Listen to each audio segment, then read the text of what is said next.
আজকের ভিডিওটা তাদের জন্য যারা সবে সবে মাধ্যমিক পরীক্ষা দিয়েছে বা যারা সবে সবে উচ্চ মাধ্যমিক পরীক্ষা দিয়েছে। একটা টাইমে আমিও এরকম মাধ্যমিক উচ্চ মাধ্যমিক পরীক্ষা দেওয়ার পরের ফেজটা পার করেছি, সেটা ভীষণ টাফ।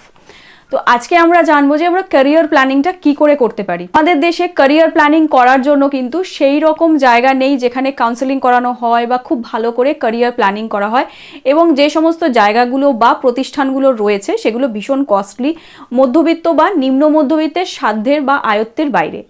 বেশিরভাগ ক্ষেত্রেই আমরা রং সাবজেক্ট চুজ করে নিই, যেটার ফলে ভবিষ্যতে কিন্তু আমাদের অনেক সমস্যার সম্মুখীন হতে হয়। মার্কেট এখন ভীষণ কম্পিটিটিভ, ছোট ছোট ছেলেমেয়েরা সেটা কিন্তু বোঝে না, কারণ তুমি যখন পড়াশোনা করছো, তুমি যখন একটা স্টুডেন্ট, তখন বাইরের জগতের ব্যাপারে তোমার অতটা আইডিয়া বা ধারণা থাকে না।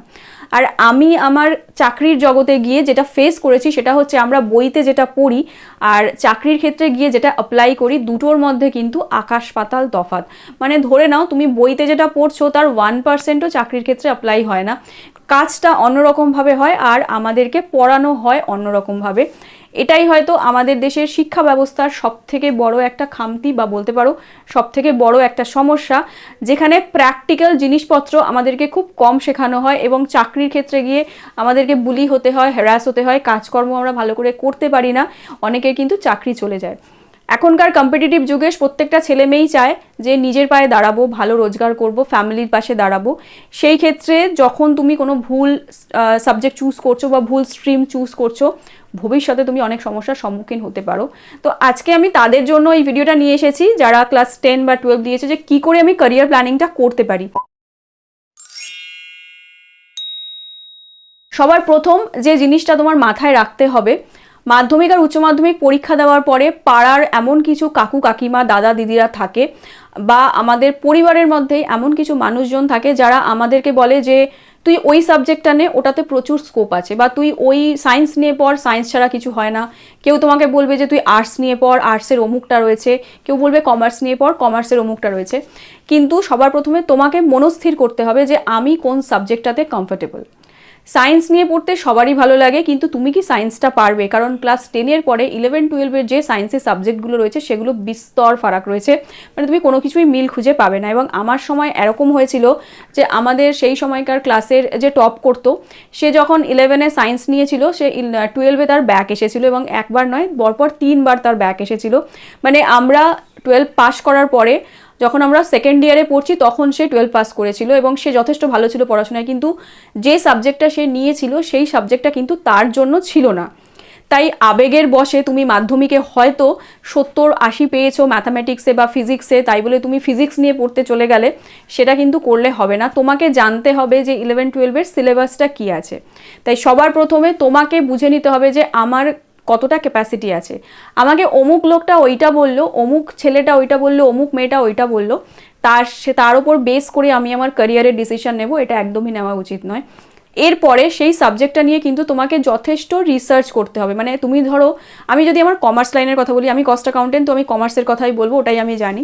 আমি যখন কমার্স নিয়ে পড়েছিলাম, আমি ক্লাস 9 থেকে ডিসাইড করে নিয়েছিলাম যে আমি কমার্স নিয়েই পড়বো, এবং সেই সময় আমি অনেকটা রিসার্চ করেছিলাম যে কমার্স নিয়ে পড়লে আগামী দিনে আমি কীরকম ধরনের চাকরি বাকরি পেতে পারি, আমার কতটা স্কোপ রয়েছে।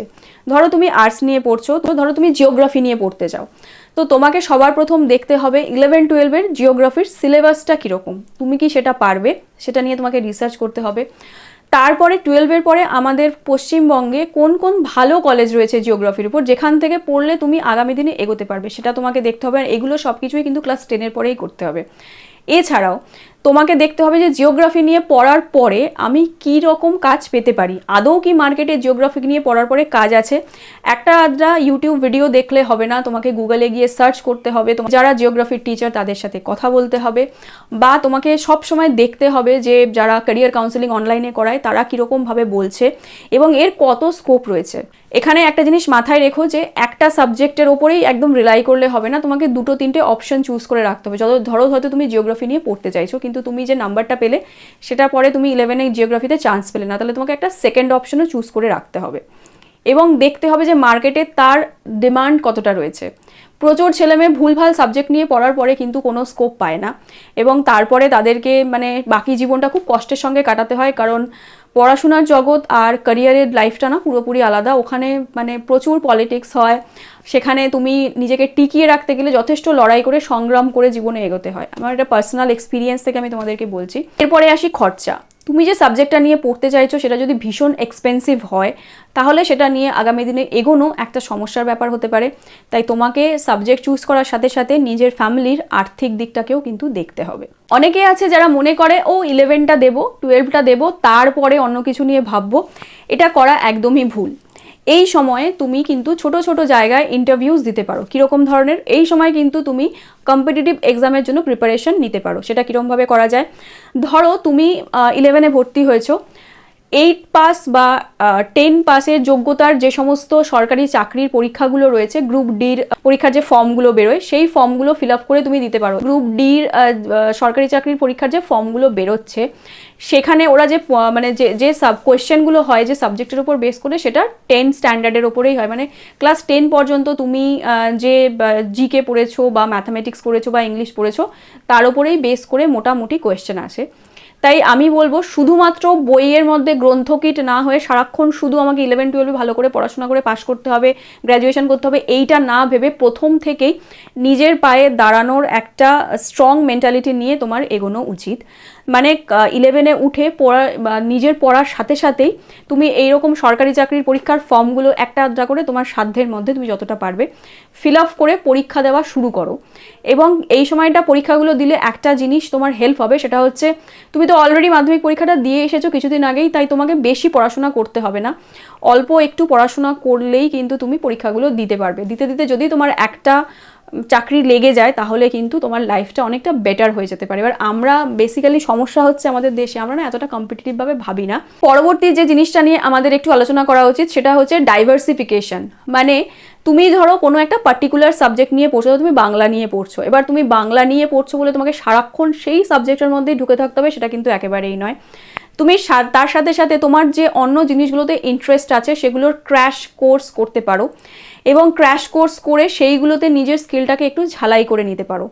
ধরো আমি মেয়েদের কথাই বলছি, ধরো তোমার ফটোগ্রাফি ভালো লাগে, ভিডিওগ্রাফি ভালো লাগে, তুমি কিন্তু সেটা শিখতে পারো। এগুলোর ক্র্যাশ কোর্স করা যায়, 6 মাস 1 বছরের কোর্স করা যায়, সেখান থেকে তুমি ভিডিওগ্রাফি বা ফটোগ্রাফি করতে পারো। বা তোমার ধরো অন্য কিছুতে ইন্টারেস্ট রয়েছে সেটা তুমি শিখতে পারো। এইগুলো শিখে রাখলে কি হয়, ধরো তুমি বাংলা নিয়ে পড়লে ভবিষ্যতে হয়তো তুমি সেটাতে চাকরি পেলেই না, তখন হয়তো তোমার কাছে একটাই রাস্তা থাকলো যে বাড়িতে বসে আমি হোম টিউটারের কাজই করব। তার সাথে সাথে তোমার যদি বাকি কোনো স্কিল থাকে সেই স্কিলটাকে কাজে লাগিয়ে তুমি আরও এক্সট্রা আর্নিং করতে পারবে, সেটা কিন্তু ভীষণ দরকার। কারণ আমাদেরকে সবসময় এটাই শেখানো হয় যে তুমি যে জিনিসটা নিয়ে পড়ছো সেটাতেই তোমাকে মাস্টার হতে হবে। তুমি সেটাতে মাস্টার হলে কিন্তু মার্কেটে যদি সেটা ডিমান্ড না থাকে তুমি মাস্টার হয়ে কি করবে? তুমি তো নিজের এক্সপার্টিসটাকে, তুমি তো নিজের দক্ষতাটাকে কোনো জায়গাতেই কাজে লাগাতে পারবে না। তাই ডাইভার্সিফিকেশনটা ভীষণ দরকার। এখন বিভিন্ন যে ধরনের জিনিস রয়েছে, বিভিন্ন রকমের কাজকর্ম আছে শেখা যায়। যেমন ধরো তুমি ব্রাইডাল শিখতে পারো, মেয়েদের কথা বলছি, ব্রাইডাল শিখতে পারো, বা তুমি ফটোগ্রাফি শিখতে পারো, ভিডিওগ্রাফি শিখতে পারো, বা তুমি বিভিন্ন রকমের যে সফটওয়্যারগুলো রয়েছে, এডিটিং সফটওয়্যার যেগুলো রয়েছে সেগুলোতে কাজ করা শিখতে পারো, এগুলো করা যেতে পারে।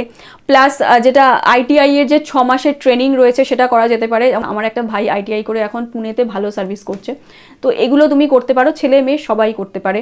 তারপরে অনেকেই আছে কোনো জায়গায় এই মাধ্যমিক বা উচ্চ মাধ্যমিক পরীক্ষার পরে কোনো ছোটোখাটো ফার্মে বা কোম্পানিতে কাজ করে 6 মাস 1 বছরের জন্য, এটা কিন্তু ভীষণ ভালো, আমিও করেছিলাম। ট্রেনি হিসাবে কাজ করো, বসে থেকো না। ট্রেনি হিসাবে কাজ করলে কি হবে, তুমি যে নলেজটা পাবে, হয়তো তোমাকে শুধু স্টাইপেন্ডের ওই টাকা দেবে, যাতায়াতের খরচাটা ওরা দেয়, মাসে 500 টাকা কি 1000 টাকা দেয়, কিন্তু এই সময়টাতে তুমি যে নলেজটা গ্যাদার করবে, গেইন করবে, সেটা কিন্তু আগামী দিনে তোমার জন্য ইম্পর্ট্যান্ট হবে। আর একটা জিনিস শেষে বলবো, অপরচুনিটির জন্য ওয়েট করো না, কারণ কেউ তোমার কাছে অপরচুনিটি নিয়ে আসবে না। অপরচুনিটি নিজে থেকে ক্রিয়েট করতে হয়। তাই নিজের চিন্তাভাবনাকে একটু মডার্নাইজ করো। যে সাবজেক্টটা নিয়ে তুমি পড়ছো, যদি তুমি সেই সাবজেক্টটাতে আগামী দিনে চাকরি বাকরি না পাও, নিজেকে এমনভাবে তৈরি করো বা নিজেকে আরও বিভিন্ন রকমের ফিল্ডে এতটাই নলেজেবল বানিয়ে নাও, তাহলে বাকি যে সাইটগুলোতে তুমি নিজেকে এক্সপার্ট বানিয়ে রেখেছো যে জিনিসগুলোতে, সেগুলো থেকে যাতে তুমি আর্ন করে খেতে পারো। এটা হচ্ছে ভীষণ ইম্পর্ট্যান্ট একটা জিনিস, সেটা করা উচিত। কারণ কিছুদিন আগে আমি আমার কথা বলি, আমার কাছে একটি মেয়ে এসেছিলো, আমার চুলটাকে বাড়িতে স্ট্রেট করতে এসেছিলো। তো ওরা 2 বোন, দুজনেই ইঞ্জিনিয়ারিং করছে। তো যে ছোট বোনটি সে কিন্তু ভীষণ অ্যাডভান্স। ছোট বোনটি কী করছে, ওর ইঞ্জিনিয়ারিংয়ের ফাইনাল ইয়ার চলছে, ও ট্রেনি হিসাবে কাজ করছে, প্লাস ও কিন্তু এই ব্রাইডাল, তারপরে এই চুলের যে স্ট্রেট ফ্রেট করা, এই সমস্ত কিছু শিখে রেখেছে। তো ও কী করে, পকেট মানির জন্য এই কাজটা করে, বাড়িতে বাড়িতে গিয়ে সার্ভিস দেয়, সেটা ফেশিয়াল করা হোক, ডিট্যানিং করা হোক, হেয়ার স্ট্রেট করা হোক, নেইল আর্ট করা হোক, এই সবগুলো মেহেন্দি করা, এগুলোও করে। মানে ও একদিকে ইঞ্জিনিয়ারিং পড়ছে, তার সাথে ও একটা প্রাইভেট ফার্মে ওখানে ট্রেনি হিসাবেও কাজ করছে, প্লাস ও স্যাটারডে সানডে ওদের ছুটি থাকে, স্যাটারডে সানডে করে গিয়ে ও বাড়িতে বাড়িতে এই ধরনের কাজগুলো করছে। এটা একটা ভালো সাইট। তো সেই রকমভাবেই তোমাকে কিন্তু নিজের নলেজের দায়রাটাকে বাড়াতে হবে। তো আর আজকের ভিডিওটা সেই সমস্ত ছেলে মেয়েদের জন্য যারা সবে 10 বা 12-এর পরীক্ষা দিয়েছে, আগামী দিনে কি করবে সেটা নিয়ে কনফিউজ। তো কনফিউশন রাখা একদমই উচিত নয়। আজকে চলি, আবার দেখা হবে, টাটা।